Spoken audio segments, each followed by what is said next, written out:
but these live pictures are where the action is at. Melania Trump and Jill Trump getting into that black limousine to make their way to the venue for the swearing-in inaugural ceremony that takes place in just a few moments from now. Secret Service officers waiting as the car now departs. President-elect Donald Trump and outgoing President of the United States, Joe Biden, will follow them in just a moment. These are live images coming to you from the White House in Washington, D.C. Trump 2.0 begins. Jill Biden and Melania Trump have just departed from the White House towards the venue for the inauguration. President-elect Trump and Joe Biden will be leaving next. Their cars just appeared. They will be emerging now. Very symbolic, very important images that you're seeing right now. And remember, both the outgoing administration as well as the incoming have already made their last and first decisions. The last in the form of a series of pardons, which we will be talking about very, very shortly. It's already lit up social media and the internet and caused a huge amount of controversy. And the incoming confirmations and decisions by the Trump Sarkar 2.0 have lit up their own support base in the United States and beyond. Gaurav Sawant is our man on the ground in Washington, D.C., bringing us all the live coverage, the voices and the color ahead of this inaugural ceremony. Gaurav, Melania and Jill Biden have just left from the White House towards the venue. It's a cold, cold day, I know, in the United States there. President-elect Trump, outgoing President Joe Biden will be departing shortly. So fortunately, the sun is up, at least for now. You're absolutely right. Frosty here, very, very cold. But the reception that Joe Biden, in a way is giving Donald Trump is to keep that tradition alive. He is accompanying Donald Trump to the Capitol, offered them a cup of tea at the White House. Both Joe Biden and the First Lady Jill Biden invited Donald Trump and Melania Trump. After that cup of tea, they head to the Capitol, and once he is sworn in, the former president, then Joe Biden, will take the Marine One and be out of the White House. And then those executive orders that you and I were talking about, 100 executive orders in a single day and counting. That's exactly what Donald Trump intends to do, Shiv. Whether it's about the borders or the big buzz here on ground, especially all the Trump supporters from Texas, they're all singing, "Drill, baby, drill." They intend to drill and extensively to bring down energy prices in the United States of America. They intend to seal off the borders. At least that's what their effort is. Tom Holman has his task cut out. The border czar. How will they do it? Will it be symbolic? Will the army be used to chase people, the illegals, the criminals, and go beyond the criminals? Will families be split? That's the huge raging debate right now here in the United States of America. And Shiv, also the Trump effect that Donald Trump spoke of here at the Capital One Arena just yesterday, that already Israel has released 90 and Hamas has released 3 Israeli hostages. Will there be peace between Russia and Ukraine next? So that's the big conversation that's happening on ground right now, Shiv. Okay, big conversations, big decisions. They're already on the table. It's incredible how both of these administrations, Gaurav, have already started, issuing these orders, probably setting the mood already. I wanted to talk to you a little bit about that. The initial decisions by the incoming Trump administration, many of them, if not all of them, are likely to light up a lot of controversy, Gaurav. From birthright, citizenship, to the border, to immigration, to deportation, to disbanding the diversity committees in different state organizations. It looks like Donald Trump doesn't want to waste any time clearing the decks for his administration. Shiv, you're right, and that's exactly what Donald Trump said himself at the Capital One Arena here in Washington, D.C., in that first MAGA victory parade ahead of his inauguration. When he spoke to all his followers and supporters and voters, he said, people asked me to take it easy. They said, spend some time, do it in some weeks. And he said, no, let's not waste any time. And 100 executive orders are expected to be signed. So some symbolic.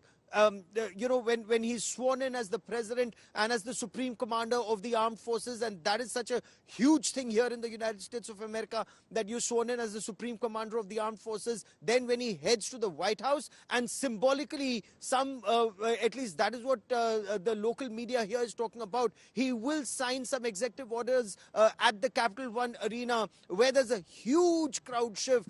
It's -8 degrees as you and I speak here. The sun, it comes and goes. It was snowing a short while back, and yet that hasn't deterred thousands and thousands of Trump supporters, all wearing that Make America Great Again T-shirts and sweatshirts and caps and berets as they head into the Capital One Arena. And their only aim is to hear him talk about how he will deal with the illegal immigrants in the United States of America. What's the policy at the borders? Drugs is one thing that this country is grappling with. You talk to the common person on the street, men, women, they're really saying that our future generations are being destroyed. So that is the border issue, the illegal immigration issue is a hot button ticket that Trump will be dealing with right from the word go. And you're right, Gaurav, they're all hot button topics that he's touched on right from the get-go. The big orders right after the swearing in, they've already started trickling in. One of the first executive orders Trump plans to sign today as president, just a few hours from now, will be aimed at establishing the Department of Government Efficiency, declaring a border emergency at the Mexico border, that's the southern border of the United States, to end asylum and to close the border to immigrants entering illegally. Live images of the outgoing and incoming president of the United States entering the beast before they make their way to the Capital One venue for the swearing-in ceremony. Very, very symbolic images. Biden and Trump have been chatting over a tea. It's a customary ritual where the outgoing and incoming family meet each other inside the White House before the actual inaugural ceremony. This happens behind closed doors and of course, is largely informal.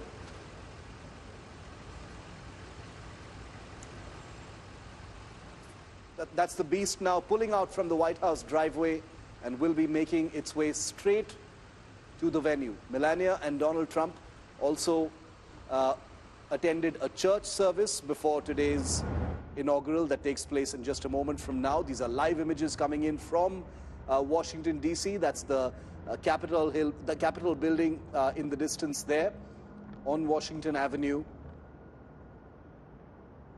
High security throughout this area at this point of time. As we remain on these live pictures and as our cameras continue to bring you the beast and all that's happening around Donald Trump and Joe Biden as they make their way, I wanted to quickly bring in not from DC, but from Davos, right across the Atlantic. Rahul Kaval is at the World Economic Forum in Davos in Switzerland. That has world leaders and industry giants who've been converging. But obviously, everyone is speaking about the Trump Sarkar, the incoming president of the United States. Rahul, you've spoken, to the World Economic Forum head and some of the top global experts there. Obviously, they're talking about Trump, but what are they really saying? What's the mood that you're picking up? Is it optimism? Is it anxiety? Is it uncertainty? What are you picking up, Rahul?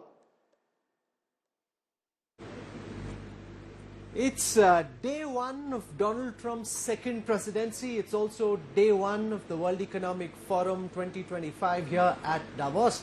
And the attention squarely has been on what to expect from Trump 2.0. And I've met all kinds of people, from corporate leaders to policy makers to thought leaders, and they have different views. Some are far more optimistic about what to expect from a Trump presidency, some deeply pessimistic. So it's a cross-section, but what emerges very clearly is that the general consensus is that here's a man who's much more in charge and in control than he was in his first term in office. During his first term, Donald Trump didn't necessarily expect to win.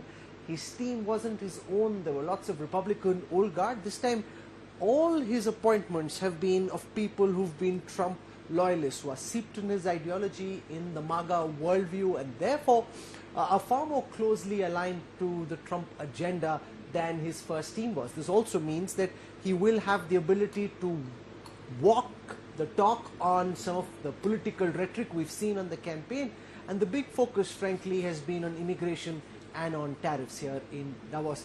On tariffs, the broad sense is that he will push through on tariffs, use tariffs as a lever for trade negotiations, but maybe not go to the extreme. He's spoken of 60% tariffs, for example, against China. Maybe not go that far, implement some tariffs, use that as a negotiating tool to try and bring world capitals to heel and try and ensure that he can get the best deal out. So that's as far as tariffs are concerned. And then there is the question of immigration, where he now has the ability to push through his talk. And then the broad sense here, by speaking again to a cross-section of experts, is that there will be people who will be sent back. It's not just talk, there will be action. It may not be in the dozens of millions that Donald Trump has threatened. It might be lesser, but it will be bloody, it will be bruising for those who are pushed back. That again has consequences also for countries like India, and particularly Mexico and Canada and several others, where Donald Trump has threatened to send people back and also take action against those countries who refuse to take their people back. The broad sense here amongst top CEOs and thought leaders is that the world will have to learn how to cut a deal with Donald Trump. Here's a man who likes to make deals, and therefore, you know, they've also seen over the past, for the first time when he was president for 4 years, how to walk that Donald Trump tightrope walk, to ensure that he goes away thinking that he's won, and yet to be able to, you know, reduce your losses to the minimum. So basically, WEF and the rest of the world getting ready to navigate the post-Trump, the Trump era, which is beckoning us at this moment. I want to bring Geeta Mohan also into our coverage. Geeta is our foreign affairs editor, and she was in the United States just weeks ago when Donald Trump won. Election night was what Geeta brought to us live from the United States. You know how time flies, Geeta. It's already inaugural day. Donald Trump's going to be entering the White House. I mean, he was in the White House just now, but he's going to be entering as president very, very shortly. What did you make of those, you know, that sudden flurry of executive orders that he's issued? What stood out for you? Most of it on expected lines, all of it controversial, all of it headline making. Well, absolutely. He is going to make not just headlines, but also turn the way geopolitics how geopolitics plays out in the next coming years, and how he would deal with the neighboring countries, whether it's Canada, Mexico, but more importantly for us, Shiv, for people sitting here in India, it is the executive orders on deportations and immigration that should be of concern, although there is a huge difference that people should be looking at when it comes to illegal immigrants and the H-1B visa policy, where many in America, and you've been into bitter fights with those who don't understand the difference. There are Americans who don't understand the difference between his policies and what he's going to do with illegal immigrants vis-a-vis what his camp, the Trump camp, is really going to do with regards to H-1B visa policy. So that's one area where India should be really looking and focusing on how many Indians are going to come back and how that could impact India-US ties. Okay, I wanted to just introduce onto our coverage, because we're joined by a terrific lineup of speakers and opinion makers as we track those live pictures on your screen, and our cameras won't be shifting for a moment, so you will catch every single moment of what happens from now till the inauguration and beyond. Welcoming onto our coverage from Washington today, Catherine Bada is a former senior diplomat. Meera Shankar is our former ambassador to the United States. Joining us live from Maryland in the US is Sajid Tarar. He's a Republican leader. From St. Paul in the United States, Professor Andrew Latham. He's a professor at Macalester College.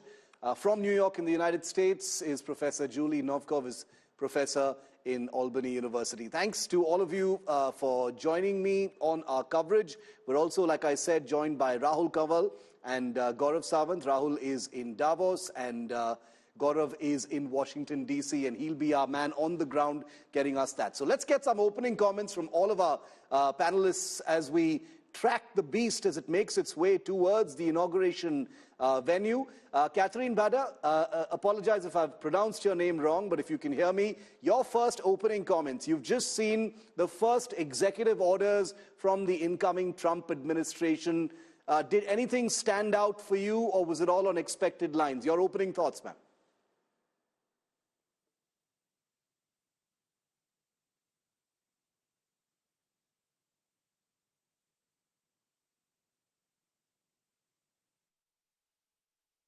Okay, I think we have some problem with the audio there.